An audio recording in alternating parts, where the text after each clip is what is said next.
En el verano de 1966, mientras Inglaterra estaba sumida en la fiebre del fútbol, la selección francesa llegó al Mundial con grandes expectativas y una generación de jugadores excepcionalmente talentosos. Era una época en la que el fútbol aún no se había comercializado por completo, una época en la que los jóvenes saltaban al campo con puro orgullo. Con una plantilla que combinaba experiencia y juventud, encarnando una filosofía de fútbol ofensivo romántica, pero arriesgada, los Gallos ese año, aunque no pudieron alzar el prestigioso trofeo de oro ni superar la agotadora fase de grupos, sembraron la nostalgia y el arrepentimiento en los corazones de la afición.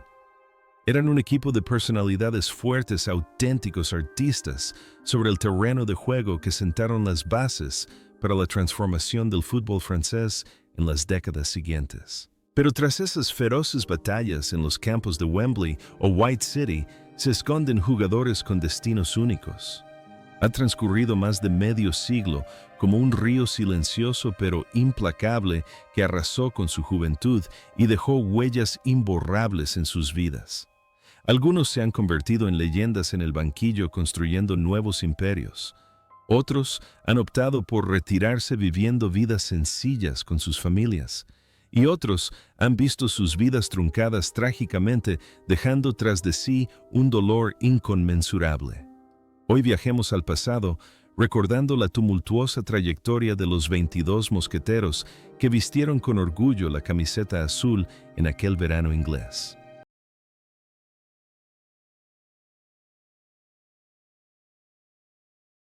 Marcel Aubure, el portero de 25 años de la selección francesa en 1966, personificó la espontaneidad y la valentía en la portería. Más que la última línea de defensa, Aubure era un artista con espectaculares paradas en plancha y a veces maniobras audaces que mantenían al público en vilo. Con su personalidad desenfadada y su sonrisa inagotable, infundía optimismo en todo el equipo. Sus 3 partidos del Mundial de ese año demostraron su talento innato. Incluso encajando goles, nunca bajó la cabeza. Tras el Mundial, la carrera de Aubure continuó prosperando en el OGC Niza y posteriormente en el Stade de Reims.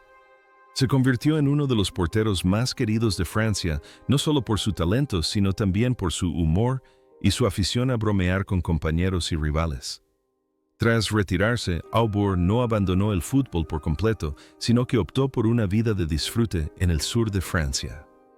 Es conocido por su amor a la vida, su afición a la petanca y su aprecio por los placeres sencillos. Aubure regenta un hotel y restaurante donde a menudo recibe a viejos amigos y cuenta historias gloriosas del pasado con una sonrisa cordial. Existe una extraña conexión entre el estilo de portero de Marcel Aubure y su vida. En el campo, era un portero excéntrico y peculiar. Fuera del campo, era un hombre alegre que no se dejaba abatir por las presiones de la vida. El optimismo que transmitía a sus excompañeros es también la actitud que eligió para sí mismo, siempre mirando hacia adelante con una sonrisa, convirtiendo las dificultades en conversaciones alegres en la mesa. Hoy, a sus 83 años, Marcel Aubure vive una vida tranquila y plena en Var. Se ha distanciado por completo del bullicio del fútbol moderno, dedicándose a su familia y a jugar a la petanca con sus amigos. Aunque su cabello se ha vuelto blanco y sus manos ya no son tan ágiles como antes, los ojos del antiguo payaso de la portería aún brillan de alegría, testimonio vivo de una época romántica del fútbol.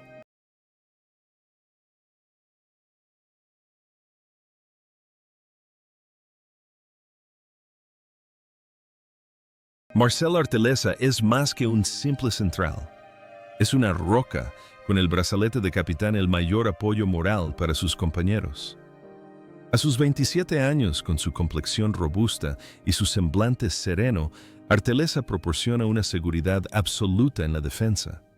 No juega con estilo, sino con diligencia, precisión y el sentido de responsabilidad de un obrero de la construcción fiel a su profesión.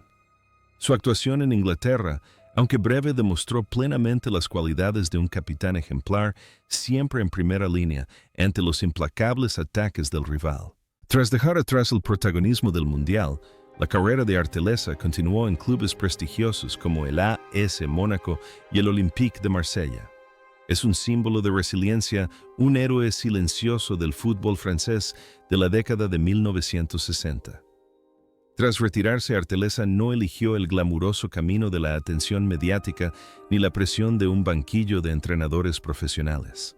Regresó a la vida normal trabajando para la marca deportiva Adidas y posteriormente en empleos sencillos en su ciudad natal. Artelesa es un modelo a seguir para una generación de jugadores que jugaron por pasión, no por dinero, un hombre de familia que siempre mantuvo una respetable humildad. Su vida transcurrió en paz, lejos de escándalos sonoros, tal como había jugado, fiable y discreto. Los paralelismos entre el rol de Marcel Artelesa en la cancha y la vida real son sugerentes. En la cancha es portero, protegiendo a sus compañeros. Fuera de ella, es un pilar sólido para su familia, un hombre confiable. La imagen del constructor diligente de su juventud se ha arraigado en su destino, ayudándolo a construir una vida sin glamour, pero llena de disciplina y autoestima. Es la prueba de que la fama no tiene por qué ser deslumbrante. A veces brilla a través de la sencillez y la sinceridad. Sin embargo, la trayectoria de aquel dedicado capitán llegó a su fin. El 23 de septiembre de 2016, Marcel Artelesa falleció a los 78 años en su casa. Su partida fue tan pacífica como su vida, pero dejó un gran vacío en los corazones de los nostálgicos aficionados al fútbol francés. Su legado no es solo el brazalete de capitán de 1966, sino una lección de dedicación y lealtad.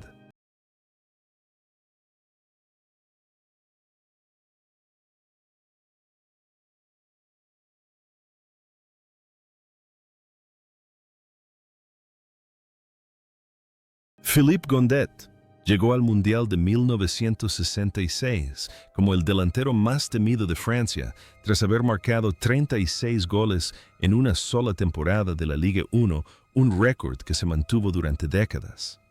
A sus 24 años, Gondet era la principal esperanza en ataque gracias a su innata capacidad goleadora, su versátil capacidad de definición y su agudo sentido del área.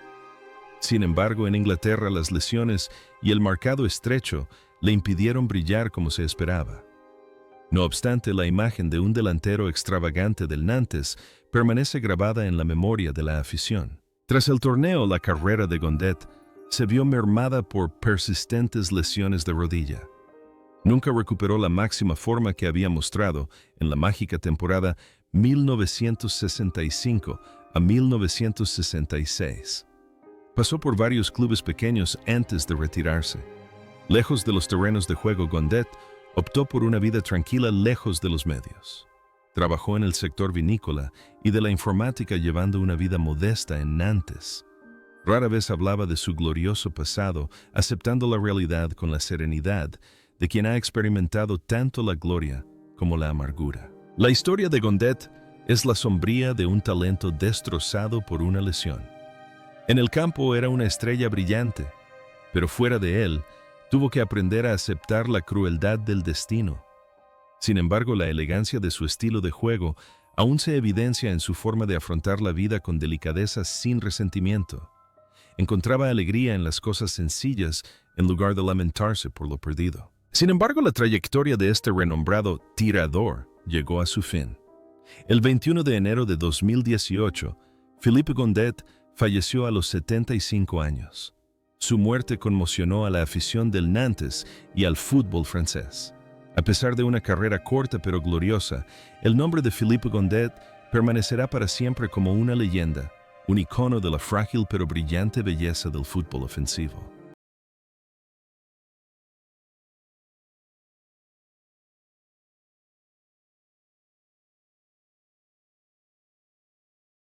Bernard Bosquier llegó al Mundial de 1966 con tan solo 23 años, una joven promesa en defensa. Poseía un estilo de juego moderno e inteligente, una excelente percepción de la situación y una soberbia capacidad ofensiva cualidades poco comunes en los defensas centrales de la época. En el torneo, Bosquier jugó los 3 partidos, demostrando una madurez indescriptible para su edad y prometiendo convertirse en el futuro líder de Les Bleus. Encarnó el deseo de demostrar su valía, una bocanada de aire fresco en un equipo en transición. Tras el Mundial, Bosquier se convirtió en uno de los mejores defensas de la historia del fútbol francés. Fichó por el Saint-Étienne y luego por el Marsella, donde ganó numerosos títulos de Liga y Copa. Bosquier también es famoso por su controvertido traspaso del Saint-Étienne al Marsella, su rival, una decisión audaz al igual que su estilo de juego. Tras retirarse, se convirtió en director deportivo, descubriendo jóvenes talentos y continuando su aportación al fútbol como entrenador. Además, dirige una empresa de ropa deportiva y lleva una vida próspera y activa. La imagen de un central apuesto y decisivo sobre el terreno de juego encarnaba a la perfección la vida de Bosquier. Era un hombre de acción sin miedo a los desafíos y siempre quiso ser un líder. Desde sus exquisitas entradas hasta sus audaces decisiones empresariales y de gestión, Bosquier demostró constantemente las cualidades de un verdadero jefe. Supo equilibrar a la perfección su fama futbolística con el éxito empresarial, un modelo de jugador moderno y adelantado a su tiempo. Hoy, a sus 81 años, Bernard Bosquier aún mantiene una forma física increíble y una mente ágil. Lleva una vida tranquila pero no aburrida y aparece con frecuencia en los medios para ofrecer opiniones perspicaces sobre el fútbol contemporáneo. Es uno de los pocos testigos vivos de la generación de 1966 que aún sigue el progreso de la selección francesa con el orgullo de una figura veterana.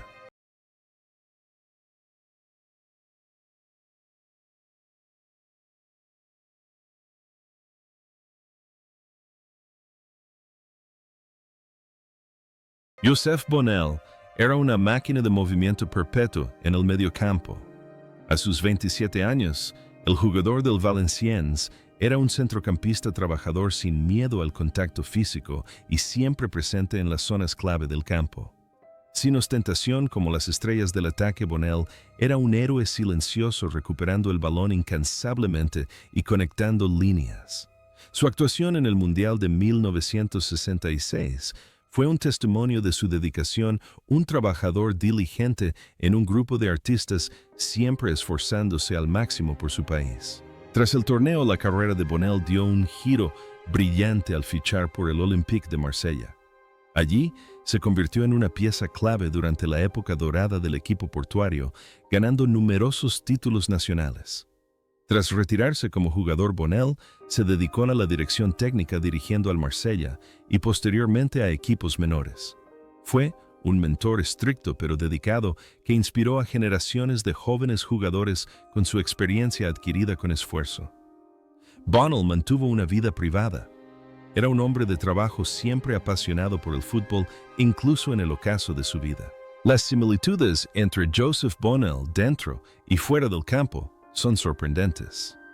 Un centrocampista incansable y entregado, se convirtió en entrenador, un apasionado del fútbol que se dedicó a este deporte hasta su último aliento. No buscó la fama, sino la eficacia y el valor genuino de su trabajo. La seriedad y la responsabilidad fueron principios rectores durante toda su carrera como jugador y sus últimos años de vida. Sin embargo, el viaje de este guerrero silencioso llegó a su fin. El 13 de febrero de 2018, Joseph Bonel falleció a los 79 años. Su fallecimiento dejó una profunda pérdida en la comunidad futbolística del sur de Francia. Falleció como había jugado en silencio sin fanfarrias, pero dejando un sólido legado de amor por su profesión y una dedicación inquebrantable.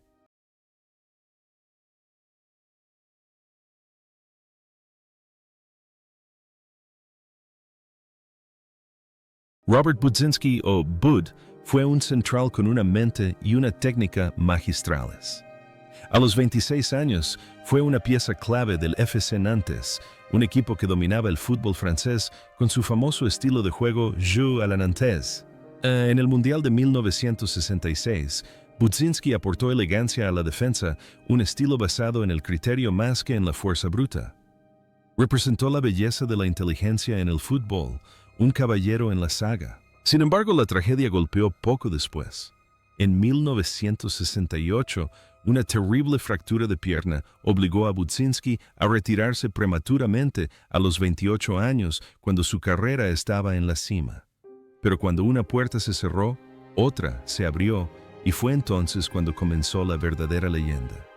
Budzinski se convirtió en el director deportivo del FC Nantes y ocupó este cargo durante 35 años. Fue el gran artífice de la renombrada cantera del Nantes, quien descubrió y formó a numerosas estrellas del fútbol francés como Deschamps de Sailly y Carambeu. Transformó el dolor de su retirada en motivación para contribuir al fútbol de una manera diferente, más profunda y duradera. La carrera de Budzinski es el testimonio más contundente del triunfo del intelecto sobre la adversidad. En el campo era un maestro en la lectura del juego. En la vida, un visionario que planificó el futuro de todo un club. Era un hombre tranquilo y humilde con una gran visión. Su vida no estuvo llena de escándalos, sino de logros fruto de un incansable trabajo intelectual. Sin embargo, la trayectoria de este gran arquitecto tuvo que llegar a su fin. El 17 de julio de 2023, Robert Budzinski falleció a los 83 años. Su fallecimiento es una gran pérdida, no solo para el FC Nantes, sino para el fútbol francés en su conjunto.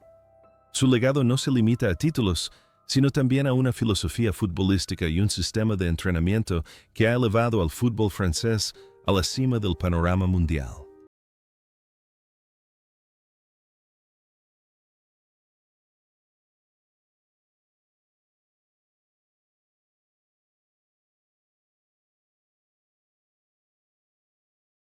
Gerard Hauser, el talentoso extremo izquierdo de 27 años, fue una de las pocas estrellas de Francia en el Mundial de 1966. Marcó el gol de la consolación contra la poderosa Inglaterra en Wembley. Con su velocidad técnica y habilidosa zurda, Hauser aportó imprevisibilidad y romanticismo a las jugadas de ataque. Jugaba con la pasión de un alsaciano, siempre dándolo todo. Tras el Mundial, Hauser se convirtió en una leyenda del Estrasburgo y posteriormente del Metz. No solo fue un gran jugador, sino también un brillante entrenador. Tras retirarse como jugador, se unió a la directiva del Estrasburgo, llegando incluso a ser presidente del club. Más allá del fútbol, Hauser también tuvo mucho éxito en el sector de la ropa deportiva con su marca Puma en Francia. Era una persona dinámica y perspicaz que supo convertir su fama futbolística en éxito empresarial. La carrera y la vida de Gerard Hauser son una trayectoria ascendente de esfuerzo e inteligencia. En el campo supo encontrar la red. Fuera de él supo encontrar el camino al éxito empresarial. Es un modelo a seguir de superación que equilibra la pasión y la carrera, la gloria pasada y la realidad presente. Hoy, a sus 84 años, Gerard Hauser disfruta de una vejez plena. Sigue estrechamente vinculado al fútbol alsaciano y es invitado con frecuencia a eventos festivos. Es un orgullo para los estrasburgueses, un testimonio vivo de que los futbolistas pueden convertirse en empresarios de éxito. Jan Djorkaeff, apodado Chucky, fue un lateral tenaz y tenaz. A sus 26 años, su ascendencia cálmic y polaca le dio un estilo de juego a la vez salvaje y agresivo, pero disciplinado. En Inglaterra, en 1966, Djorkaeff jugó los 3 partidos siempre como un puntal fiable en la banda, listo para lanzarse al ataque. Se convirtió en un símbolo de resiliencia y un espíritu de lucha inquebrantable. Tras el Mundial, Djorkaeff continuó su ilustre carrera al convertirse en el primer capitán del Paris Saint-Germain PSG, sentando las bases del club capitalino. Tras retirarse, se dedicó a la dirección técnica y ocupó puestos importantes en la Copa de Francia. Pero quizás su mayor legado sea su hijo Yuri Djorkaeff, quien perpetró el sueño de su padre al ganar el Mundial de 1998 con la selección francesa. Jean vivió una vida ejemplar, un padre estricto pero cariñoso, que transmitió su pasión por el fútbol a la siguiente generación. La conexión entre Jan Djorkaeff dentro y fuera del campo es la de un pionero. En el campo abrió camino para el ataque por las bandas. Fuera del campo sentó las bases para la carrera de su hijo y para el joven PSG. Es el vínculo entre el pasado y el presente, entre la lamentable generación de 1966 y la gloriosa generación de 1998. Hoy, a sus 84 años, Jean Djorkaeff se mantiene sano y asiste con frecuencia a eventos futbolísticos. Es un veterano respetado, un testigo vivo de la historia. Su mayor felicidad ahora es ver su legado perpetuado no solo a través de su hijo, sino también a través de generaciones de nietos y bisnietos y a través del brillante desarrollo del fútbol francés que él contribuyó a impulsar. Yves Herbet fue el jugador más joven de la selección francesa en el Mundial de 1966 con tan solo 20 años. A pesar de su corta edad, se ganó la confianza para ser titular en 2 partidos gracias a su habilidad técnica, inteligencia y gran creatividad. Herbet representaba la juventud y el futuro del fútbol francés de la época. Sus actuaciones, aunque no fueron suficientes para cambiar el curso del partido, demostraron el potencial de un futuro media punta. Tras el torneo, Herbet tuvo una emocionante carrera nómada, jugando para varios clubes prestigiosos como el Anderlecht Bélgica, el Estrella Roja y el Reims. Tras retirarse, se embarcó en una carrera como entrenador y se convirtió en un auténtico misionero del fútbol. Entrenó a numerosos equipos pequeños en Francia y especialmente a selecciones nacionales en lugares tan remotos como Bahrein y Marruecos. Dedicó su vida a viajar y a enseñar fútbol, difundiendo su pasión por este deporte por doquier. La vida de Yves Herbet fue como sus pases en el campo de fútbol, siempre avanzando y conectando personas. No eligió una vida fácil, sino que buscó nuevos retos en nuevos países. Su deseo de contribuir y su pasión por los viajes crearon una vida vibrante para este talentoso excentrocampista. Hoy, a los 78 años, Yves Herbet se ha retirado, pero sigue muy de cerca el mundo del fútbol. Vive una vida tranquila, rica en experiencia, con un tesoro de historias futbolísticas de los 5 continentes. Su trayectoria es un himno a la pasión pura e ilimitada.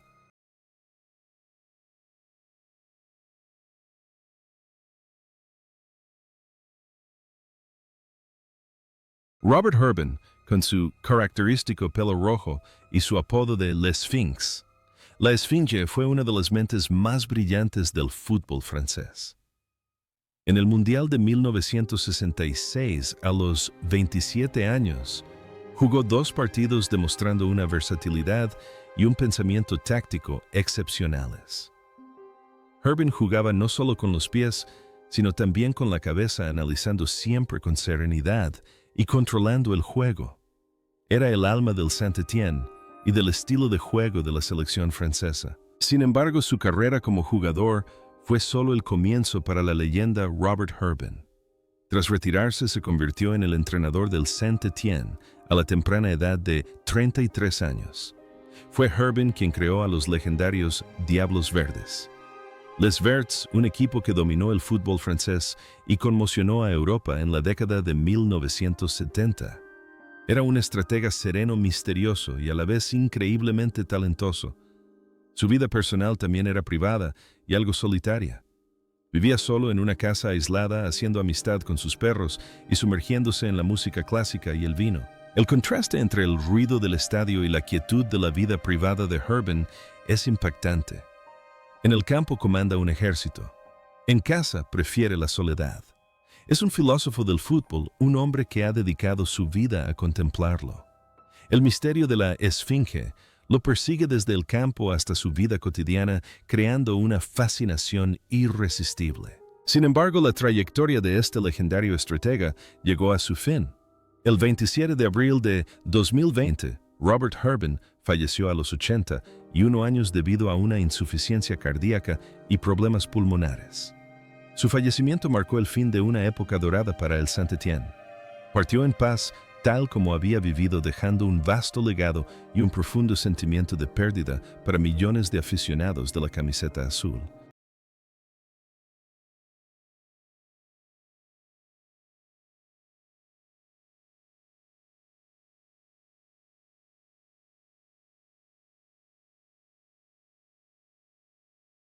Jacques Simon, el centrocampista del Nantes de 25 años, era un auténtico artista, con un juego de pies impecable y una aguda percepción táctica. Fue una pieza clave del jeu à la nantaise, aportando fluidez y gracia al juego de la selección francesa en el Mundial de 1966.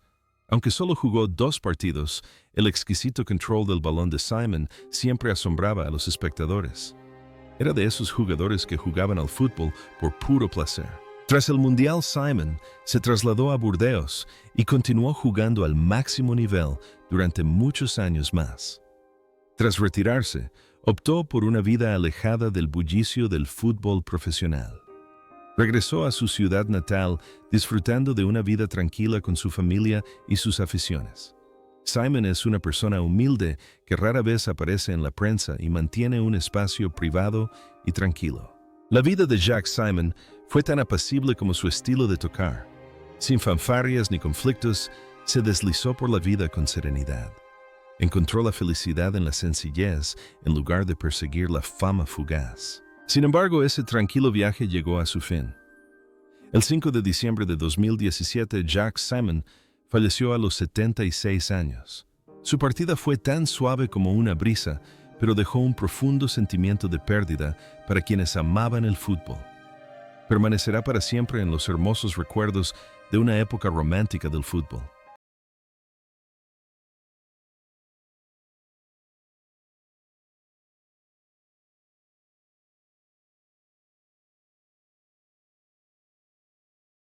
Néstor Combin, apodado La Foudre.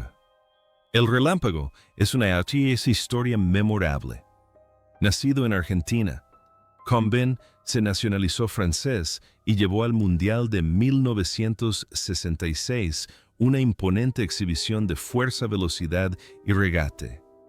A los 25 años, era un delantero peligroso y aunque solo jugó un partido, su talento era innegable. Encarnó la mezcla de culturas y el poder de Sudamérica con la camiseta azul. La carrera de Combin estuvo posteriormente estrechamente ligada al fútbol italiano, jugando para la Juventus, el Torino y el AC Milan. Es famoso por la tragedia de la Copa Intercontinental de 1969, cuando fue brutalmente golpeado en el campo por jugadores del Estudiantes, lo que le provocó una desfiguración facial, uno de los capítulos más oscuros de la historia del fútbol.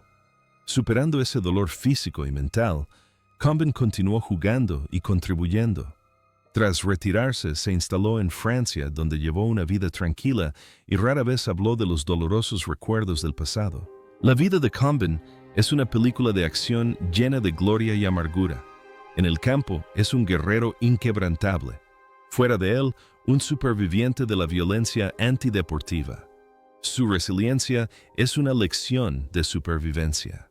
Decidió perdonar y olvidar el pasado para vivir en paz el presente. Hoy, a sus 83 años, Néstor Combin vive una tranquila vejez en Montpellier. Ha abandonado su imagen de rayo para convertirse en un anciano apacible que disfruta del tiempo con sus hijos y nietos, dejando atrás las tormentas de su turbulenta juventud.